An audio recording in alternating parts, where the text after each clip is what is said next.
2 Samuel, capítulo 18, verso 33.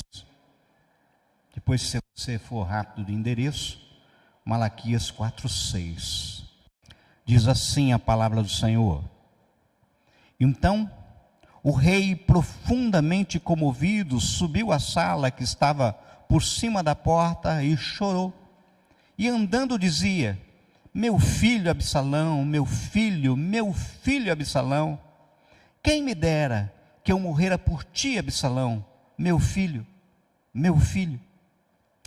Malaquias 4:6 diz assim: Ele converterá o coração dos pais aos filhos e o coração dos filhos a seus pais, para que eu não venha e fira a terra com maldição. Vamos orar? Senhor, fale ao nosso coração nessa noite, Pai. Que as palavras que saírem dos meus lábios não sejam, em hipótese alguma, palavra de persuasão humana, mas palavra nascida no teu trono. Proclamamos liberdade plena, genuína do teu Santo Espírito. Que nós não saiamos daqui do jeito que entramos, Senhor, mas transformados, Pai. Nós oramos em nome de Jesus. Amém? Queridos, há algum tempo atrás eu abordei em uma ministração a cena do pequeno Aylan, aquele menininho que foi encontrado morto numa praia da Turquia, vítima de afogamento, isto numa aventura migratória de fuga da guerra, fuga da fome. Essa foto é uma foto que correu o mundo, sabe? E todos tomaram conhecimento dessa foto. Vocês lembram dela, né? Na época, 7/9/2015, o pastor Marcelo Gualberto, num desabafo, escreveu um pequeno texto que tinha como título: Meus filhos escorregaram de minha mão. O texto dizia: Quando o barco lotado de refugiados a 500 metros da praia começou a afundar, Abdullah Kurdi tentou salvar a sua família, mas segundo as suas próprias palavras, meus filhos escorregaram de minhas mãos. Posso imaginar com o coração de pai e de avô o desespero de Abdullah. Mais tarde, o corpo de um dos seus filhos, o pequeno Aylan Kurdi, de apenas 3 anos, foi achado morto na praia. Uma foto que chocou o mundo. E foi pensando nisso que entendi: estamos todos no mesmo barco de Abdullah Kurdi. Um barco açoitado por ondas bravias e ventos impetuosos, lotados de pais desesperados, tentando salvar seus filhos das drogas, da gravidez na adolescência, do alcoolismo, da mentira, da violência urbana, das más companhias e da perdição eterna. Olhamos para a foto de Aylan morto na praia e nos emocionamos ao pensarmos na hipótese de, se no lugar dele estivesse um filho, um neto ou sobrinho. A dor é tão grande que nos esquecemos que pior, incomparavelmente pior, é a morte eterna. Nossos filhos não podem escorregar das nossas mãos. Não geramos filhos para povoar o inferno. Eles foram entregues a nós pelo Senhor, e nós iremos entregá-los de volta ao Pai, ao nosso Pai. Quando os filhos começam a escorregar de nossas mãos? Quando não oramos por eles e com eles. Quando nossas atitudes negam as nossas palavras. Quando permitimos que eles desobedeçam a Deus de forma sistemática dentro das nossas casas. Quando não colocamos limites para suas ações e palavras. Quando confundimos fidelidade com cumplicidade. Quando existem tios demais e pais de menos. Quando terceirizamos para a igreja o ensino bíblico. Quando não temos tempo para ouvi-los. Quando qualquer desculpa é aceita para que eles se ausentem da igreja. quando ensinamos nossos filhos a decidirem por dinheiro? Onde estava Deus quando Ailã caiu no mar? Ele está onde sempre esteve. Antes mesmo de o soldado carregar seu corpo frio na praia turca, o Senhor já o havia levado no colo para casa. Onde está Deus agora? Quando o barco da nossa casa está açoitado por ventos e ondas tão ameaçadoras e nossos filhos estão escorregando das nossas mãos, prestes a caírem no mar. Ele está onde sempre esteve, pronto para vir ao nosso encontro, andando por cima das ondas, enfrentando os ventos, impetuoso, dizendo: não tenham medo, coragem, sou eu. Marcos 6,50. Queridos, infelizmente muitas famílias, inclusive algumas ditas evangélicas, estão desmoronando. Temos visto os lares se fragmentando. Portanto, é preciso olhar para casa, para dentro, para o interior das nossas relações. Não tenho dúvida de que estamos necessitando de pais convertidos aos filhos e filhos convertidos aos pais, conforme nos ensina o profeta Malaquias 4:6. Ele converterá o coração dos pais aos filhos e o coração dos filhos aos pais, para que eu não venha e fira a terra com maldição. Assim eu quero falar nessa noite de reconciliação. Eu quero falar com vocês de encontro, eu quero falar de perdão. Precisamos trazer a cruz de Cristo para dentro dos nossos lares. Vamos ver ainda que de forma rápida a história de Davi e seu relacionamento com o filho Absalão. Preste atenção em alguns detalhes, e um detalhe. Se nós olharmos a Bíblia, veremos que Davi era um pai muito bem intencionado. O grande problema é que boas intenções não são suficientes para evitar tragédias em nossas famílias.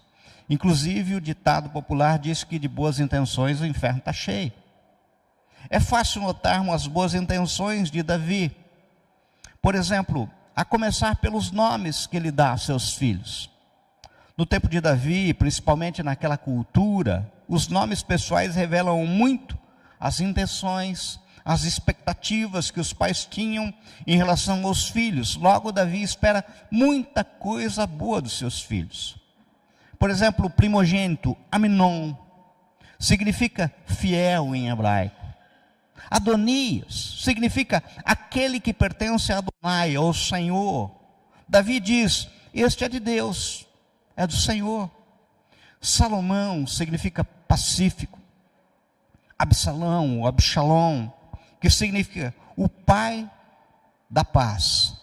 Daí, para imaginarmos o que Davi tinha em mente ao colocar tais nomes em seus filhos, com certeza havia no coração desse pai, Davi, muita esperança no coração dele. Um homem acostumado a tanta guerra, talvez quisesse reconciliação, a paz, principalmente dentro de casa, principalmente dentro da família.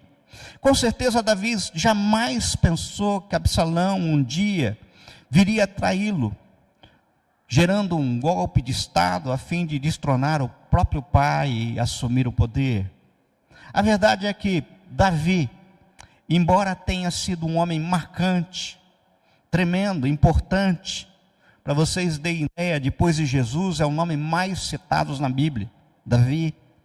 A exemplo de Eli, ele foi um pai que deixou seus filhos escorregarem da sua mão. Vamos entender um pouquinho o pano de fundo, a história. Se nós formilharmos aos textos sagrados, isso a partir do capítulo 13 de 2 Samuel, veremos que as coisas começam a ganhar vulto quando Aminon, um dos seus filhos de Davi, o seu primogênito, apaixona-se por uma das suas irmãs, no caso a irmã por parte de pai. O nome da moça era Tamar. A Bíblia diz que ela era formosa, 2 Samuel 13:1. Devia ser muito bonita, embora o conceito de beleza, inclusive, varia muito, né? Eu lembro que a gente perguntava: ô vó, a fulana veio aqui, veio, como é que ela está? Está bonita, forte, gorda, né? Varia. Vejam, Tamar era a irmã de Absalão, filho de Davi, com Maaca, que era uma estrangeira procedente de Jesus. No caso, ele, em face da sua paixão, instruído pelo sobrinho de Davi, Jonadab, armou um plano para coabitar com a sua irmã. Se você ler o texto, você vai ver que Jonadab instrui Aminon a fingir que estava doente e pedir a autorização do pai, que o pai mandasse Tamar ir para servi-lo. E no momento em que a moça vai servi-lo, ele o ataca. Um plano diabólico. O capítulo 13 de 2 Samuel nos conta toda a história em detalhes. Todo mundo ficou sabendo, inclusive a corte. O rei ficou sabendo do escândalo. Mas pelo texto sagrado a gente percebe que ele não fez nada. Absalão esperava que seu pai fizesse alguma coisa, tomasse uma atitude. O tempo passou e nada. Então Absalão chamou a moça, Tamar, para morar com ele. Depois de 2 anos, Absalão não aguentou mais esperar pela atitude do pai. O texto sagrado diz que Absalão se encheu de ira e ódio. A Bíblia nos mostra que Absalão começou a planejar a morte do irmão. A verdade é que Absalão mata Aminon. O rei se enfurece, fica cheio de ódio. Então Absalão foge, indo morar na casa de Talmar, o seu pai, pai de Maaca, o seu avô. Era avô de Absalão e de Tamar. Absalão permanece por lá durante 3 anos. Durante todo esse tempo, nada foi feito. Davi não chama o filho, Davi não se encontra com o filho, Davi não conversa com o filho, não toma absolutamente nenhuma atitude. Mais tarde, Davi, convencido por conselhos, chama o filho para morar nas imediações de Jerusalém. Na realidade, a 2 quilômetros de Jerusalém. Mais 2 anos se passaram e Davi não faz mais nada. Absalão queria olhar nos olhos do seu pai. É isso que a gente vê destacado em 2 Samuel 16:32. Ou seja, ele preferia a morte do que indiferença. Davi, depois de Absalão não aguentar mais, mandou chamá-lo à sua presença. O texto de 2 Samuel 14:33 diz que Davi se encontra com o filho, o beija. Vejamos bem, nós temos até aqui um estupro, assassinato, ódio, amargura, crise, e Davi pensa que pode resolver tudo isso com um beijinho. É isso que a gente vê. O capítulo 15 de 2 Samuel informa que daquele dia em diante Absalão vai para a porta da cidade e começa a conspirar contra o próprio pai. Absalão prepara uma revolta armada. O resultado é que Davi tem que abandonar o palácio, foge de medo do próprio filho, deixando concubinas para tomar conta do palácio. No caso, pasmem, o texto sagrado nos revela que Absalão possuiu todas as concubinas de seu pai na varanda do palácio, à vista de todo Israel, para todo mundo ficar sabendo. Joabe, comandante do exército de Israel, não aguenta mais aquela situação, até que um dia, numa batalha, mata o filho do rei, que ficara preso por entre os galhos de uma árvore. 2 Samuel 18, 9-14. Assim chegamos ao texto central que nós lemos. Há tempo de dizer, meu filho havia acabado. Absalão estava morto e a tragédia estava consumada. Para mim, essa é a cena paternal mais dramática da Bíblia. 7 anos se passaram, um estupro, um assassinato, um golpe de Estado, várias abominações e finalmente a morte de Absalão. Dá para imaginar a desgraceira que é essa vida? Essa palavra que trago hoje, trago com temor e tremor diante de Deus e de todos vocês. Até porque tenho 2 filhos, 2 não, na verdade eu tenho 4, porque a minha nora, o meu genro, são considerados como filhos. O que eu e que você podemos aprender com a história de Davi e Absalão? Em primeiro lugar, temos que aprender que nossos filhos podem ter tudo, mas não podem ficar sem os pais. Preste atenção numa triste realidade. Preste atenção. Conquanto Davi fosse um pai que sonhasse com o bem dos filhos, ele, no entanto, não era capaz, não foi capaz de transformar suas obras e intenções e investimento de vida na existência dos filhos, não foi capaz de investir vida na vida dos seus filhos. A gente pode se perguntar, mas por que isso aconteceu? Quem sabe porque ele estivesse ocupado demais. Era rei, muitas reuniões, muitas decisões, muitos compromissos, agenda cheia demais. Pai, mãe, como é que está a tua agenda? Quando foi a última vez que você fez um programa com seus filhos? Onde estão seus filhos agora? Você sabe me dizer? Mas por que isso aconteceu? Talvez Davi teve filhos demais. Mais de 20 filhos, diz a Bíblia. Veja, é até provável que tenha sido mais, porque a Bíblia não dava tanta atenção no contexto da época de registrar dados femininos. Possivelmente tinha mais. Mas por que isso aconteceu? Quem sabe porque estivesse ausente demais. Como rei, com os seus muitos afazeres, talvez os filhos só encontrassem em algumas ocasiões especiais. No mais não. Preste atenção num detalhe. Absalão tinha tudo. Absalão tinha dinheiro. Absalão morava num castelo. Absalão tinha casas, prestígio, posição social, status. Era bonito. A Bíblia diz que ele era o homem mais bonito daquela geração. 2 Samuel 14, 25 nos fala isso. Mas não tinha pai. Tinha tudo, mas não tinha família. Absalão não queria rei. Ele queria um pai. Por isso, pai, seja rei se você quiser ser, mas seja pai ao mesmo tempo. Sabe? Em segundo lugar, entenda. Temos que aprender que não podemos transferir responsabilidades intransferíveis. Homens e mulheres muito ocupados do lado de fora de casa acabam sutilmente transferindo responsabilidades intransferíveis para outros, dentro inclusive da própria casa. Davi transferiu a sua responsabilidade para o avô de Absalão. O texto nos mostra que lá ele fica 3 anos. Absalão fica 3 anos longe do pai. O pai não vai ver o que aconteceu. Interessante que Davi perseguia Absalão, 2 Samuel 13:39, sem, no entanto, querer encontrá-lo.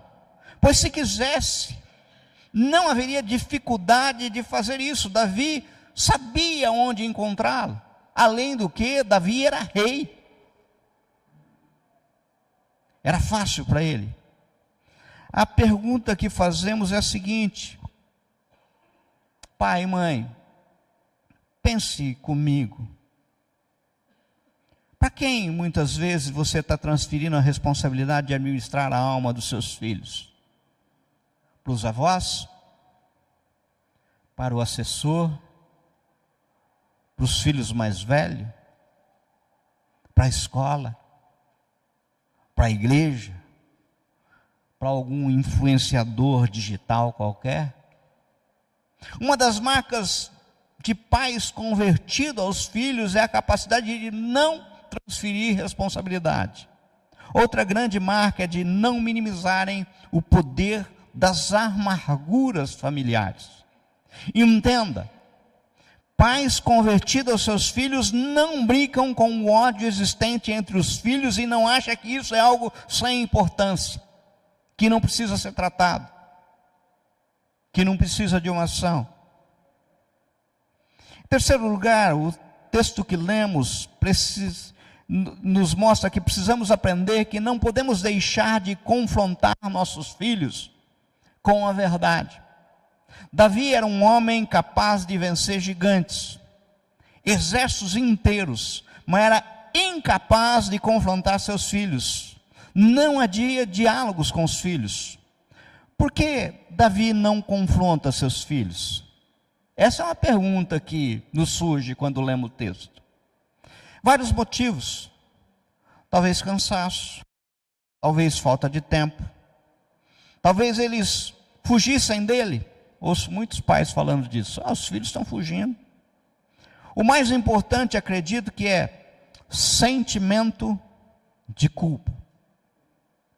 Vejam que tudo começa quando Davi adultera com Betseba. A Bíblia diz que por boca de Natã que a espada não se apartaria da casa de Davi, 2 Samuel 12:10. Davi se arrepende, Deus perdoa, mas o próprio Davi não se perdoa e passa a autorizar Satanás a lhe acusar o tempo todo. Temos hoje ainda as seguintes e frequentes situações dentro das nossas casas. O pai que no passado foi um bêbado, e agora não consegue repreender o filho que bebe. Um pai que perdeu tudo que tinha, agora não consegue colocar limites na ganância do filho. A mãe que casou grávida e agora não consegue pôr limites na filha que quer ir a um motel com um namorado. Muitas vezes quer levar para dentro de casa. Eu poderia enumerar muitos exemplos, mas com certeza a tua cabeça aí já analisou tudo isso. Deixa eu te perguntar, pai, te perguntar, mãe. A palavra nos aponta que quem está em Cristo é nova criatura e as coisas velhas já passaram. Pelo que, pai e mãe, não aceite mentira de Satanás. Nenhuma acusação do inferno em relação ao seu passado. Se você é nova criatura, tome posse da criatura que você é em Cristo Jesus. Preste atenção, como já falei, Absalão tinha tudo: dinheiro, castelo, casas, prestígio, posição social, status, era bonito, mas não tinha pai. Tinha tudo, mas não tinha família. Absalão não queria um rei, Absalão queria um pai. Os grandes problemas de Davi eram na área familiar. Davi se caracteriza por ser um pai omisso, e será a omissão a porta de entrada da desgraça na vida desse grande homem e de seu filho Absalão. Em quarto lugar, nós precisamos aprender que não importa a situação, podemos fazer o resgate ainda hoje. Jesus pode inclusive remir o tempo perdido. Que adianta ganharmos o mundo inteiro e perdermos a alma? O texto sagrado nos aponta disso. Que adianta ganharmos tudo e perdemos nossos filhos? Já pensou nisso? Você pode me perguntar, mas como? Como vou fazer? Como faço para que meus filhos não escorreguem das minhas mãos? Vejam, o apóstolo Paulo nos dá orientações objetivas, lá na carta aos Efésios, capítulo 6, ele diz assim, a partir do verso 1, filhos, obedecei os vossos pais no Senhor, porque isso é justo. Honra teu pai e tua mãe, que é o primeiro mandamento com promessas, para que te vá bem e sejas de longa vida sobre a terra. E vós, pais, não provoqueis vossos filhos a ira, mas criá-los na disciplina e na demonstração do Senhor. Bonito, né? Mas no caso, vamos aproveitar o texto do Gualberto, que definitivamente possui base bíblica. Quando os filhos começam a escorregar das nossas mãos, quando não oramos por eles e com eles. Em casa, a vida fala mais alto do que palavras. A negligência dos princípios cristãos e o secularismo presente são responsáveis muito do enfraquecimento da fé de muitos dos lares. Queridos, preste atenção aqui. Os pais devem constantemente apresentar seus filhos a Deus e seu Deus a seus filhos. Entendam Sempre haverá esperança para a família onde houver uma mãe que ora. Sempre haverá esperança para a família onde houver um pai comprometido em interceder por seus filhos. Antes de falar de Deus para nossos filhos, precisamos falar dos nossos filhos para Deus. Jó era um pai exemplar nessa matéria. Diz a Bíblia, lá em Jó 1,5, acompanhem comigo. Decorrido o turno de dias de seus banquetes, chamava Jó aos seus filhos e os santificava. Levantava-se de madrugada e oferecia holocausto segundo o número de todos eles, pois dizia: talvez tenham pecado os meus filhos e blasfemado contra o Deus em seu coração. Assim o fazia Jó, continuamente. Qual foi a última vez que você orou para os seus filhos de madrugada? Qual foi a última vez que seus filhos viu você de joelho dobrado, orando por eles? Querido, querida, não desista nunca de orar para os seus filhos. Se ele está no mundo, ore por ele. Se ele já é um servo do Senhor, continue orando por ele. Ore sempre. Os seus filhos devem ser o primeiro item da lista de oração. O salmista registra no Salmo 78, 3, 7. Presta atenção. O que ouvimos e aprendemos, o que nos contaram nossos pais, não o encobriremos aos seus filhos. Contaremos à vindoura geração os louvores do Senhor e o seu poder e as maravilhas que fez. Ele estabeleceu um testemunho em Jacó, e instituiu uma lei em Israel, e ordenou aos nossos pais que os transmitissem aos seus filhos, a fim de que a nova geração os conhecesse. Filhos que ainda hão de nascer se levantassem por sua vez, os referissem aos seus descendentes, para que pusessem em Deus a sua confiança, e não se esquecessem dos feitos de Deus, mas de observassem os mandamentos. Querido, o pai tem a responsabilidade de transmitir aos seus filhos herança de fé. Quando os filhos começam a escorregar das nossas mãos, quando as nossas atitudes negam as nossas palavras, sabe, queridos, quando o pai e a mãe não se entendem, os filhos são afetados. Preste atenção. O mais importante ensino que se dá em uma criança é o relacionamento entre pai e mãe. Aquilo em que de fato cremos aparece na nossa convivência. Se ensinamos ao filho que é necessário submeter-se a Deus e a sua palavra, mas em casa o pai não ama e respeita a mãe, e a mãe por sua vez não ouve o marido e o confronta, não há muito que ensinar por conceitos abstratos. Não é o que vive. Perceba, Efésios 5,17, resta apontado esta razão: não vos tornei insensatos, mas procurai compreender qual a vontade do Senhor. Sabe? Quando a gente vai ao verso 21, lá diz assim: sujeite-se uns aos outros no temor de Cristo. Sabe? Queridos, o confronto pai e mãe sugerirá aos filhos que o evangelho não tem poder nenhum de restauração, de transformação. Quando os filhos começam a escorregar das nossas mãos, quando permitimos que eles desobedeçam a Deus de forma sistemática dentro das nossas casas, quando não colocamos limites para suas ações e palavras, quando confundimos fidelidade com cumplicidade. Queridos, muitos pais rejeitam a verdade que filhos precisam de limites. Provavelmente motivados pelo narcisismo, muitos pais acham que seus filhos são tão maravilhosos e acabam rejeitando a responsabilidade de discipliná-los. Isso provoca um sentimento de completa ausência de lei e desrespeito à autoridade. Antes de querer o amor do seu filho, nós precisamos exigir respeito do filho. Você não vai encontrar nenhum versículo na Bíblia dizendo que os filhos devem amar seus pais, mas sim que devem honrá-los. Sabe? Amor sem respeito não existe. Amor sem honra não existe. sabe? Entenda, a falta de amor em aplicar disciplina aos filhos é uma fuga da responsabilidade, medo de se sentir culpado, que provoca danos sérios à formação do ego e da personalidade da criança. Salomão, em Provérbios 13:24, diz: quem se nega a castigar seu filho não ama, quem o ama não hesita em discipliná-lo. Amados, quem está mandando na sua casa? Papai, mamãe? Infelizmente eu tenho visto casas dominadas por adolescentes, crianças. Isso é inversão de regra bíblica.